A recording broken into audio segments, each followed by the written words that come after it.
The Book of Time by Guillaume Prevost. Chapter 1. Sam. Samuel Faulkner's trouble with time started at 9:48 Saturday morning. "Sammy! Sammy!" his grandmother's voice called from downstairs. "Is everything all right? Aren't you going to your tournament?" Sam's eyes snapped open. "The tournament! If you don't hurry, you'll miss your bus." The bus came at 10:06. Sam threw himself out of bed. It was his birthday, and he thought he could sleep in. He'd completely forgotten about the tournament. He raced around his room, pulling on a t-shirt and jeans, sweeping up his gym bag, his judo uniform, and his brown belt. The tournament, where he'd be facing Monk. "Sammy, what are you doing? It's almost 10 o'clock. "It's okay, Grandma. I'm coming down," he shouted back. In the next door room, a hysterical girl singer wailed on and on about a good-looking boy she just met at the beach. "He's so cute, he's so sweet, he makes my heart skip a beat. Oh, yes, the boy at the beach." The source of this racket would be his 12-year-old cousin, Lily, who gathered her friends every Saturday morning for long gossip sessions with lots of stupid pop music. Amazing how he slept through noise like that. "Hope he's not out of reach. Oh, yes, the boy on the beach. Sammy, it's after 10 o'clock. Sam slipped on his sneakers without tying them and looked around the room to be sure he had everything. His bus pass lay on the desk next to a framed photograph of his parents and Alicia at Thanksgiving. He gave the picture the briefest glance as he grabbed his pass, then opened the door. As luck would have it, Lily and her little gang had taken over the hallway. They stood like a sort of honor guard for him, with mocking smiles and pastel tank tops that barely covered their stomachs. "Did you remember your Band-Aids, Sammy?" Lily asked with fake concern. "And some ointment. We don't want you to hurt yourself, darling. Remember last year?" Last year, Sam had been crushed in 43 seconds under Monk's fat stomach. A very bad memory. "Try to get through the first round at least," she added, laughing now. How hard she laughed to hold her sides. "After all, you never know." "Thanks for the advice," he retorted. "And if I see the boy on the beach, I'll give him your picture. I promise. You never know." He ran down the stairs as the girls giggled loudly behind his back. His grandmother waited him at the bottom, holding a closed paper bag. "Sammy, what have you been up to? You're going to miss your tournament. You aren't sick, are you?" "Everything's fine, Grandma. I just overslept. Dad hasn't called, has he?" For a fraction of a second his grandmother dropped her eyes. "No, darling, he hasn't. Maybe at noon." "Will you tell him to pick me up at the gym?" "Yes, of course." There was as much enthusiasm in her voice as if he had asked her to have Superman fly in for lunch. "Here, Sammy, I made your sandwiches. Run along now or you'll never get there in time. And all above, be careful, not like last year." Sam bit his tongue to keep from answering. He kissed his grandmother, grabbed his skateboard, and went out. He caught his way to the bus at the very last moment, just before it pulled away from the curb. Once wedged in the bench at the back, Sam stared out the landscape of identical little houses passing by the window. 10 days earlier, Alan Faulkner had suddenly left on one of his business trips, and since then he had not communicated with anyone. Not even an email, not a phone, not even a postcard.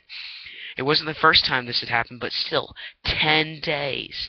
The family liked to say that Alan was the original eccentric, that when he was 5 he would follow a dog in the street for miles before noticing that it was lost. Then when he was 10 he started a revolting collection of fingernail clippings, and boldly wrote an unbelievable number of celebrities, asking them to send him samples. Worse, some of them responded, a tennis player, a female rock singer, a television news anchor. He archived the precious relics in a red binder that Grandma still kept in the attic. Each scrap in a little transparent packet with name, date, and cover letter. Alan had even watched the evening news for several days in a row, trying to guess which one the anchor's fingers had supplied the tiny piece of nail. Personally, Sam was inclined to think it had been donated by some anonymous mailroom assistant. The problem was his father wasn't 10 years old anymore. He was big enough to have quit collecting nail clippings or chasing after dogs, and to say where he was if he had to go away for a few days. But ever since the death of Sam's mother, Alan had seemed almost to be living in another world. At first Grandma claimed it was grief, that he would get over it in time, yet 3 years after the car crash they admitted it was getting worse. He, who was used to be so cheerful, always up for a bicycle race or a game of Burnout on the PlayStation, had closed up tight as an oyster. Sam's grandparents were well aware of this, and at the beginning of the year had persuaded Alan to let Sam come live with him. He had half-heartedly resisted, but eventually agreed.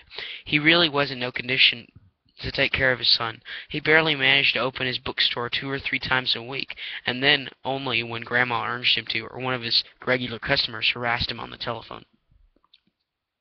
"Sadness," said Grandma. "Lack of character," reported Aunt Evelyn, Lily's mother. "Deep depression," judged the doctor. And then 10 days Alan had vanished. These sudden disappearances weren't unusual for him, but they rarely lasted more than 2 or 3 days. He usually came back and loaded with more presents, explaining that he had to make a super urgent trip down the United States to get such and such rare book that someone had ordered. Grandma listened to him indulgently and gave him 2 big kisses, and Sam was too happy to have him home to say anything about it. Except this time, Alan didn't seem to be coming back, and what's more, it was Sam's birthday. Could a father forget his own son's birthday, even if it was the original eccentric?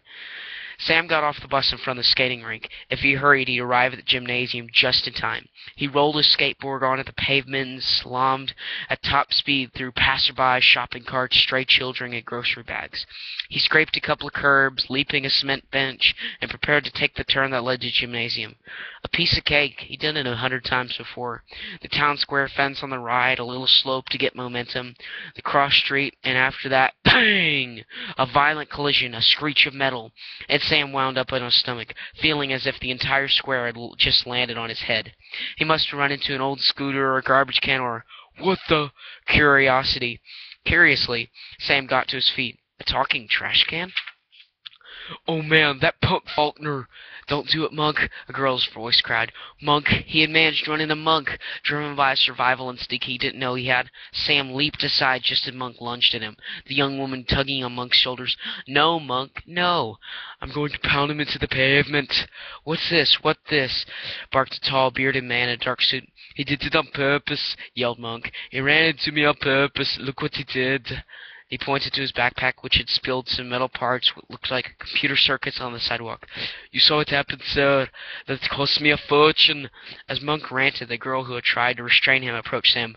"Are you okay? No harm done?" Sam recognized her from the Santa Mae Judo Club. Her name was Kathleen, and for sometimes helped teach the youngest classes. She was quite pretty and smiled all the time, and Sam had trouble imagining her spending time with Monk. "No, everything's fine, thanks," he babbled. "I was late for the tournament and—" "The tournament? Didn't anyone tell you it was postponed?"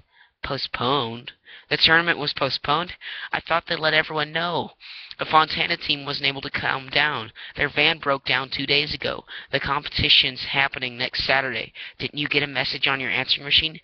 No, well, maybe my father—" But Sam stopped himself. The club must have phoned the bookstore, because that's the address he'd given them when he signed up, and he didn't feel like explaining to Kathy or anyone else that his father wasn't around. "Must have forgotten," he muttered between clenched teeth. Kathy bent down to retrieve his skateboard, which was jammed into the square fence like a sword. "It looks okay, that's something. You should have really messed each other up." "Let me go!" screamed Monk. He didn't have time to calm down at all. "That little jerk is going to pay for my gear, and then—" "You better get out of here," whispered Kathy. "It's going to take a while before he goes down." "But what about you? Won't he—" "Don't worry. I know how to handle him, and nothing says the circuit boards are actually messed up. We're going to upgrade the club's computers. Monk's computer genius, you know?" "Monk's good at computers, so he actually does have a brain." The girl was smiling. As soon as he gets working, he forgets all about it." "Go on, get out of here. We'll see you on Saturday." She gave a little wave, and Sam left as quickly as he could. But he could hear Monk's explosion on him. "Sam Faulkner, you loser! You'll pay for this with your teeth!"